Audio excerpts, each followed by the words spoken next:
घोषपदाकृताभ्यां नानाविमोहादिनिवारिकाभ्यां नमः जनाभीष्टप्रदाभ्यां नमो नमः श्री गुरु।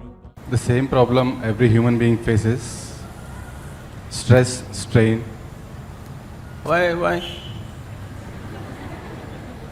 Why are you making it universal?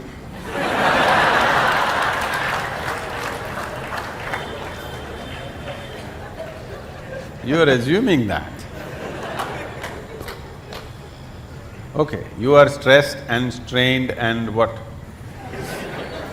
And one more point. Torture. Getting married and traveling in the path of yoga to reach to the destination, and not getting married, going on the path of the yoga. Which one is the best way?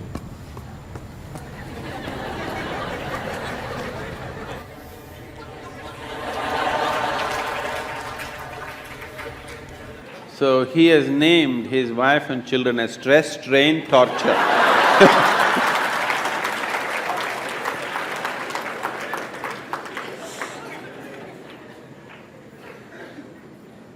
Wife and 2 children, stress, strain and torture. How's that? I don't want you to travel in the path of yoga. Whatever goddamn path you're traveling on, take yoga with you.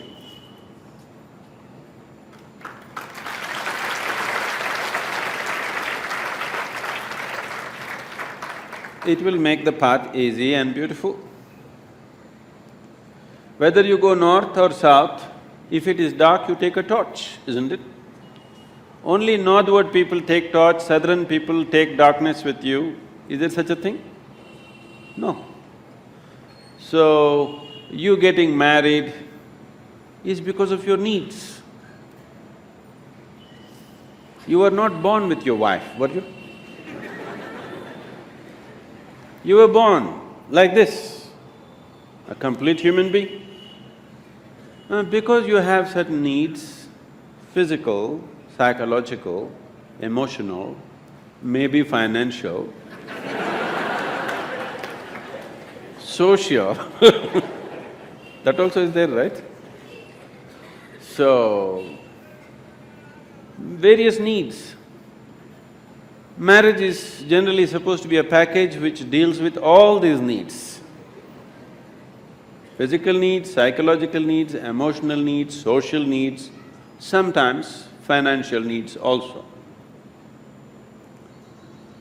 So it is a comprehensive package that if you get married, all these problems are solved in one shot.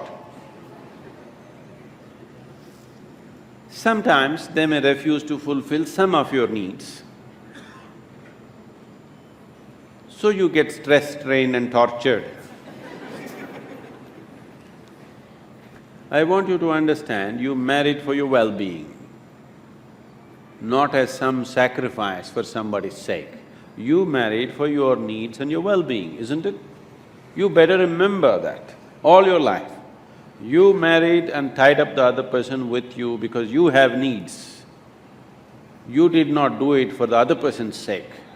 Yes or no? Let's be straight about this. Yes or no? Yes. You remember this? If you remember this, you live in little gratitude, okay? You… if not all the 5 pancha and the 5 needs, at least 2 you fulfilled for me, thank you very much, isn't it? All the 5 perfectly, maybe they did not fulfill, at least 2 or 3 they fulfilled, right? Your husband or your wife? Did they, didn't they? If they did not fulfill anything, I don't think you would be there by now. Yes or no? If they did not fulfill any of your needs, I do not think you would still be there. They are fulfilling some needs, a few things maybe they are not able to fulfill. So are you. You are also not able to fulfill every one of the needs of the other person. Some you're fulfilling, some you're not, isn't it so? So, why did this become stress, strain and torture?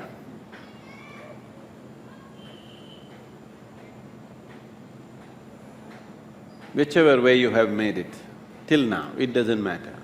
If you're willing, in 3 days' time, it doesn't matter how bad your situation is, in 3 days' time, you can bring it to a semblance of peace.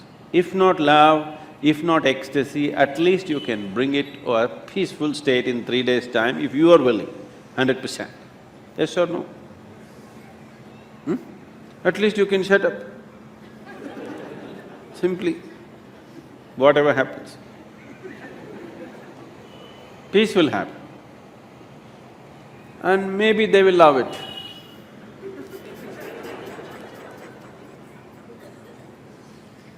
So, don't walk the path of yoga, whatever the path, you must carry yoga with you. If you carry yoga with you, it'll light up your path, whatever path you have chosen. You have chosen your path out of your needs. You already done it, so that's up to you. Those who have not done it, I would like you to choose your path not out of your compulsive needs, but of your conscious needs. So, when that stage in your life comes, it is time to consciously look at your life and see, will today's needs mean something to you after 5 years or 10 years? Will it be worthwhile to tie up your life for the simple needs that you have today, or are these just passing needs for you?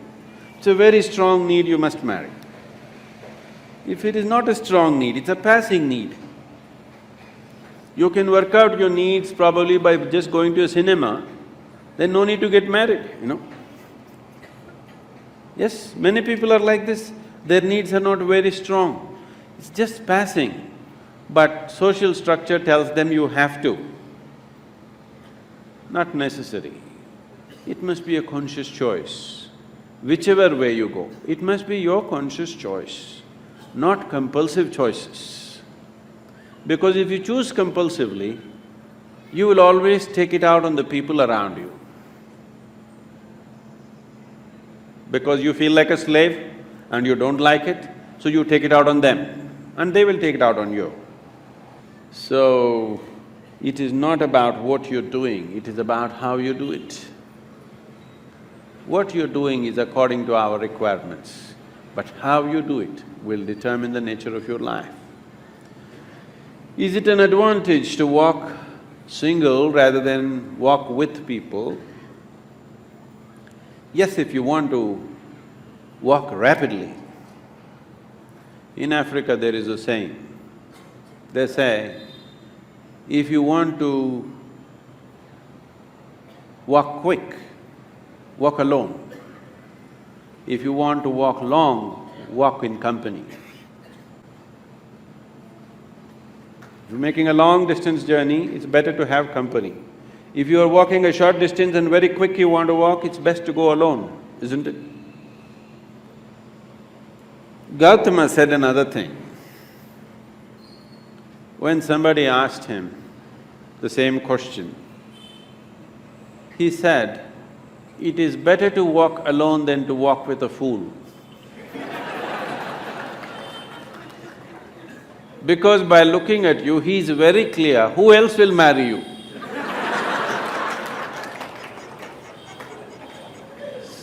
So that is Gautama's way of working. So he said, he's always discouraging people to take company. He said, this life is a brief walk, why do you need company? When you leave this body, it's a long place, there I will be there. This is the offer. But you think life is long. So maybe you need company. If you need company, you take it. But how you conduct this company is very important. If you want to conduct this sensibly, one of the most important things that you need to do, particularly with your children, you must do this, is your psychological and your emotional framework should be around the basic fact of life. The basic fact of life is that you're mortal. Your psychological and emotional structure should be formed around your mortality. This is most important. If you're constantly aware that this is a brief life, any moment you will fall dead actually, then you would organize your life and conduct your life in a certain way. When you know time is ticking away, any moment you will be knocked down, you have no time to get angry with somebody, isn't it? You have no time to fight with somebody here. You have no time to sit there depressed for a long period of time because tick, tick, tick, tick, it's going away. Because your psychological structure is organized around your immortality, because of that, you have lot of time to fight, to be depressed, to be frustrated, to fret, to fume. You have lot of time. So it's very, very important that everybody organizes their psychological and emotional structure around the mortal nature of our existence. After all, you are just a baton carrier between the last generation and the next generation, isn't it? Yes? For a brief time it's in your hands, this world. Afterwards, somebody else is going to take it. You will see, taking the baton from the previous generation happens in most ugly ways. Handing over the baton to the next generation happens in horrible ways, simply because people's mind is structured around their belief of immortality. They don't see they're mortal. If you're constantly aware that you're mortal, sense will naturally dawn upon you. You will have no time for foolishness. Suppose you're aware that tomorrow you're going to die, would you spend today fighting with somebody? Because your time is ticking, isn't it? And your time is ticking even now. Not after a doctor diagnoses you with some horrible disease. Even now it's ticking, isn't it so? If you want to explore the possibility of what this is, the immensity of what this is, then the time is ticking too rapidly. And time is an extremely relative experience. If you're joyful and blissful, even if you live to be 100, it's a very brief life. It's gone in no time. So, in this brief life, where do you get time for stress, strain and torture? I don't know. Where you get time? This is simply because you think you're immortal. This is the biggest mistake you have done. It is just a brief journey. You must conduct it as gracefully, as blissfully as possible.